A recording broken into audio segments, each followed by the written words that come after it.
English మాట్లాడడానికి భయపడుతున్నారా? అయితే మీకోసమే ఈ స్పోకెన్ ఇంగ్లీష్ క్లాసెస్. వెంటనే కాల్ చేసి జాయిన్ అవ్వండి. Hello Andy, I'm Anita and I'm here with you all to tell you all another concept in English.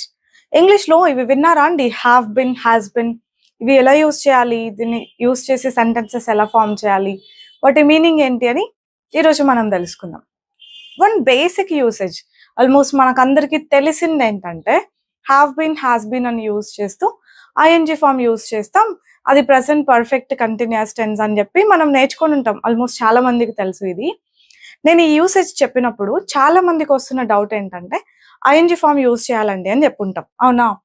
Have been, has been use చేసి ING form use చేయాలి అన్నది rule, అవును కదా?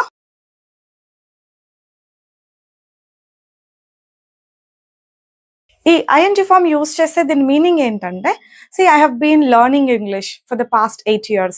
She has been waiting for me for 1 hour. They have been practising English for 1 hour. ఇలా అన్నామంటే they have been practising, she has been learning, I have been teaching. ఇలా అన్నానంటే ఆ పని పాస్ట్ నుంచి ఇంకా ఇప్పటికీ జరుగుతూ ఉంది అన్నట్టు. ఇది చాలా మందికి తెలుసు ఇక్కడ ఐఎన్జి ఫామ్ యూజ్ చేస్తాం అనేసి. నేను నేర్చుకుంటూ ఉన్నాను, టీచ్ చేస్తూ ఉన్నాను, ఆమె వెయిట్ చేస్తూ ఉంది, వాళ్ళు ప్రాక్టీస్ చేస్తూ ఉన్నారు. పాస్ట్ నుంచి ఇంకా ఇప్పటికీ ఆ పని జరుగుతూ ఉంది అన్నట్టుగా ఇది యూజ్ చేస్తాం.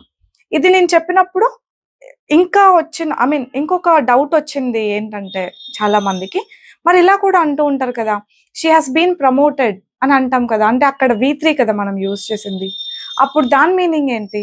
ఐఎన్జి ఫామ్ యూజ్ చేస్తే దీనికి దానికి V3 పెట్టినప్పటికీ డిఫరెన్స్ ఏంటి అన్నది డౌట్ అనమాట. షీ హాస్ బీన్ ప్రాక్టీసింగ్ అంటే ఏంటి, షీ హాస్ బీన్ ప్రమోటెడ్ అంటే ఏంటి? అక్కడ ఐఎన్జి ఫామ్ ఎందుకు యూజ్ చేసాం, ఇక్కడ V3 ఫామ్ ఎందుకు యూజ్ చేసాం? I have been practising, I have been teaching అంటే ఏంటి? I have been promoted, I have been selected. ఇలా V3 ఫామ్ యూజ్ చేస్తూ ఉంటాం కదా. మరి అప్పుడు ఆ సెంటెన్సెస్కి ఈ సెంటెన్సెస్కి డిఫరెన్స్ ఏంటి అని చాలా మందికి ఉన్న డౌట్ అనమాట. ఒక 10 minutes ఇన్వెస్ట్ చేయండి, నేను క్లారిఫై చేస్తాను. ఇప్పుడు ఫస్ట్ అయితే ఈ ఐఎన్జి ఫామ్ యూజ్ చేసినప్పుడు ఆ సెంటెన్స్కి ఉన్న మీనింగ్ బాగా అర్థం చేసుకోండి, ఓకేనా?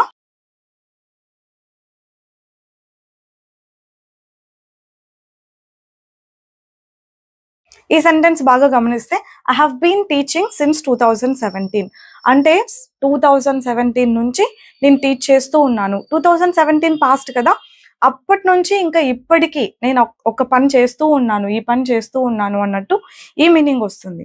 ఐఎన్జి ఫామ్ ఎప్పుడు యూజ్ చేసినా కూడా ఆ పని వాళ్ళే చేస్తూ ఉన్నట్టు, ఆ పని వాళ్ళు చేస్తూ ఉన్నట్టు.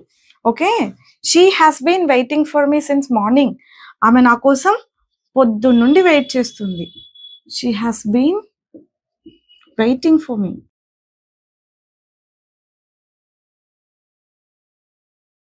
ఆమె నా కోసం పొద్దున్న నుంచి వెయిట్ చేస్తూ ఉంది అన్నట్టు కదా.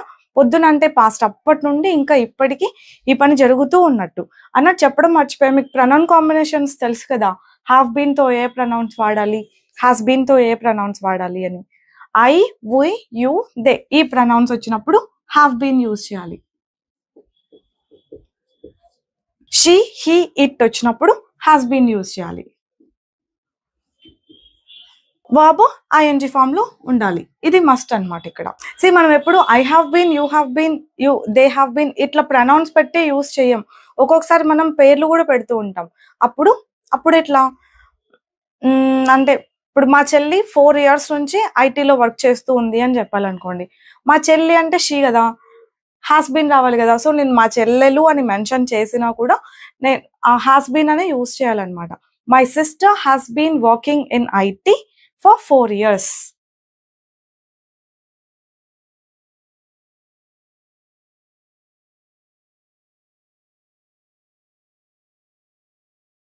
మా చెల్లి 4 years నుంచి ఐటీలో వర్క్ చేస్తూ ఉంది అని అంటే తిను వర్క్ చేయడం స్టార్ట్ చేసి, అంటే ఎప్పుడో పాస్ట్లో స్టార్ట్ చేసింది, ఇంకా వర్క్ చేస్తూనే ఉంది.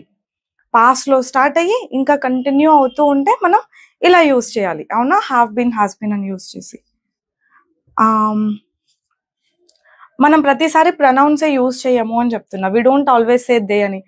వాళ్ళు అనాలంటే of course they is okay, but మా పేరెంట్స్, మా సిస్టర్స్, మా బ్రదర్స్, మా ఫ్రెండ్స్, మా కొలీగ్స్ అలా చెప్పాలంటే మా కొలీగ్స్ గంట సేపటి నుండి ఆ ప్రాజెక్ట్ పైన వర్క్ చేస్తూనే ఉన్నారు. కొలీగ్స్ అన్నాను, అప్పుడు కొలీగ్స్ అంటే ప్లూరల్ కదా, హ్యావ్ బీన్ అని యూజ్ చేయాలన్నమాట. అలా సింగులర్స్ కి హ్యాస్ బీన్ అని, ప్లూరల్స్ కి హ్యావ్ బీన్ అని గుర్తుపెట్టుకోండి.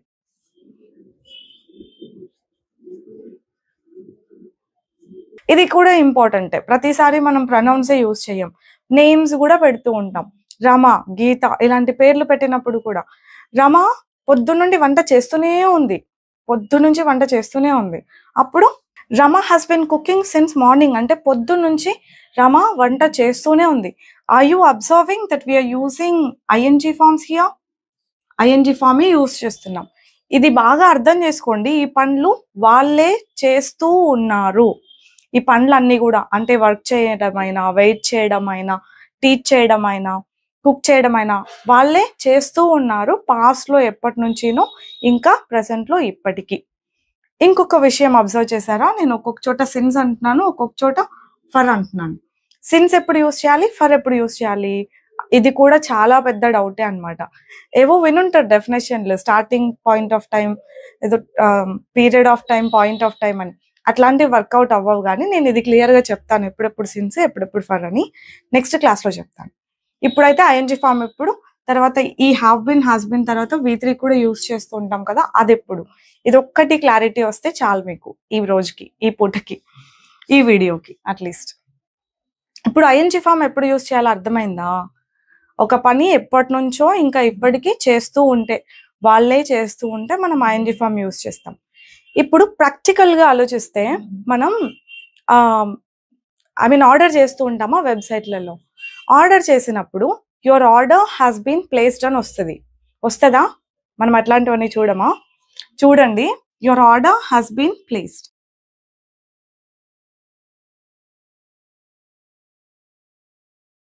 ఇక్కడ హ్యాస్ బీన్ తర్వాత ఉన్న వర్బ్ V3. దీన్ని గ్రామాటికల్ గా చూసుకుంటే పాసివ్ వాయిస్ అని అంటారు. ఇక్కడ మనం చేసే పనులు కాకుండా ఆ పని చేయబడింది అని చెప్పాల్సి వచ్చినప్పుడు మనం have been, has been use చేసి V3 పెడతాం. ఎట్లా?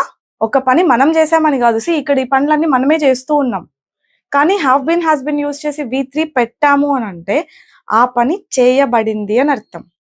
ఇక్కడ దీని అర్థం మీ ఆర్డర్ ప్లేస్ చేయబడింది. మనకు చాలా మెసేజ్లు వస్తాయి తర్వాత, your product has been dispatched, your product has been delivered. విన్నారు, చూసుంటారు కదా మీరు ఇట్లాంటివన్నీ. అంటే ఎందుకు ఇట్లా పాసివ్ లో వాడతాం మనం? అసలు పాసివ్ ని మనం ఎందుకు యూజ్ చేస్తాం తెలుసా అండి? వాళ్ళు చేశారు, వీళ్ళు చేశారు అని చెప్పడం అవసరం లేనప్పుడు మనం పాసివ్ ని యూజ్ చేస్తాం. ఇప్పుడు your order has been delivered అని ఎందుకు అనాలి?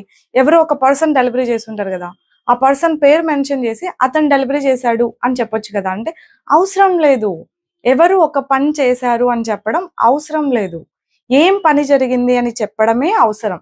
అట్లాంటప్పుడే ఈ పాసివ్ ని యూజ్ చేస్తాం అనమాట. ఇప్పుడు సో అండ్ సో పర్సన్ వచ్చి మీ ప్రోడక్ట్ ని డెలివరీ చేశారు అని చెప్పడం ఏం అవసరం?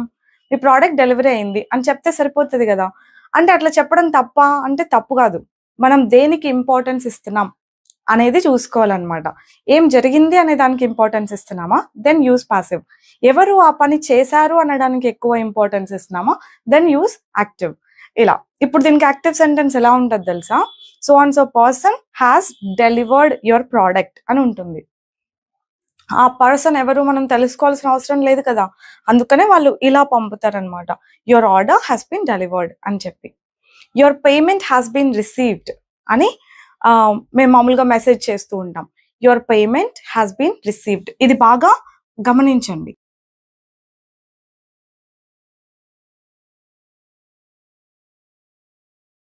దీని అర్థం ఏంటంటే మీ payment receive చేసుకోబడింది.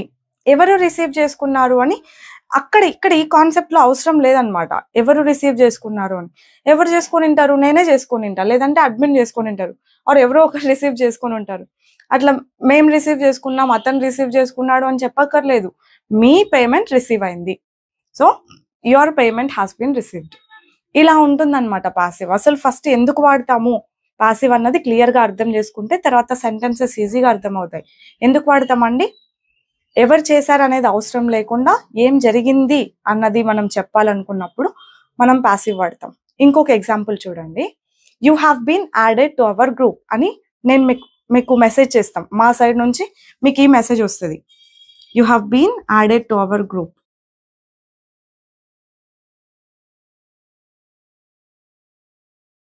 After your payment has been received ఇలాంటి మెసేజ్ వస్తుంది, you have been added to our group అంటే మీరు మా గ్రూప్ లోకి యాడ్ చేయబడ్డారు అని. మీరు యాడ్ చేశారనా? లేకపోతే కాదు కదా, మీరు యాడ్ చేయబడ్డారు. ఎవరు యాడ్ చేశారు అనేది మీకు అవసరమా? ఎవరికీ అవసరం లేదు అక్కడ. What important thing here is you have been added to the group. మీరు గ్రూప్ లోకి యాడ్ చేయబడ్డారు, అది ఇంపార్టెంట్ అన్నమాట. ఎవరు చేశారు యాడ్ అని చెప్పాలంటే ఎట్లా చెప్పాలి? She has are an admin has added you to the group. అట్లా ఆమె యాడ్ చేసింది, అనిత యాడ్ చేసింది, ఇంకొకరు యాడ్ చేశారు, ఇలాంటివన్నీ అవసరం లేదు. The main thing is you have been added. మీరు యాడ్ చేయబడ్డారు. మీకు ఇప్పుడు కొంచెం అర్థమైంది అనుకుంటున్నాను. యాక్టివ్ కి ప్యాసివ్ కి ఫస్ట్ డిఫరెన్స్ తెలుసుకోండి. తర్వాత ఐఎన్జీ ఫామ్ ఎప్పుడు యూస్ చేస్తున్నాం, V3 ఫామ్ ఎప్పుడు యూస్ చేస్తున్నాం, డిఫరెన్స్ మీకు ఆటోమేటిక్ గా అర్థమవుతుంది. ఇంకొక లైన్ లో చెప్పి ఫినిష్ చేస్తాను. ఇక్కడ ఈ పని వాళ్ళే చేస్తూ ఉన్నారు, పాస్ట్ లో అప్పటి నుంచినో ఇంకా ఎప్పటి నుంచినో ఇప్పటికీ వాళ్ళే చేస్తూ ఉన్నారు. ఇక్కడ ఒక పని జరగబడింది, హ్యాస్ బీన్ యూజ్ చేసి V3 పెట్టినప్పుడు ఆ పని జరగబడింది అని చెప్తున్నాం. ఇక్కడ ఓన్లీ ఇట్లాంటివే కాదు, మనం ప్రనౌన్స్ యూజ్ చేసి కూడా చెప్పచ్చు. అంటే షీ హాస్ బీన్ ప్రమోటెడ్ అన్నాం అనుకోండి, అంటే ఆమె ప్రమోట్ చేయబడింది. అంటే ఎవరు ఆమెను ప్రమోట్ చేశారు. ఎవరు చేశారు అనేది మనం చెప్పుకోవాలా? ఇప్పుడు అవసరం లేదు, మనకు తెలీదు. ఇప్పుడు మనం చెప్పుకోవాల్సిన విషయం ఏంటంటే ఆమెని ప్రమోట్ చేశారు, లేదంటే ఆమె ప్రమోట్ అయ్యింది. అచ్చ తెలుగులో చెప్పాలంటే, లిటరల్ ట్రాన్స్లేషన్ చేసి చెప్పాలంటే ఆమె ప్రమోట్ అవ్వబడింది. ఓకేనా? అది అన్నమాట పాసివ్ అంటే. I hope you got some clarity. And చెప్పాను కదా సిన్స్ కి ఫర్ కి డిఫరెన్స్ చెప్తాను డెఫినెట్ గా నెక్స్ట్ క్లాస్ లో. మీరు ఇంతకు ముందంతా విన్న ఎక్స్ప్లెనేషన్ కి డెఫినెట్ గా డిఫరెంట్ గా మీకు అర్థమయ్యేలాగా, యూజ్ అయ్యేలాగా ఉంటుంది. Don't miss to watch it. I'll see you all next time. Bye bye. Take care.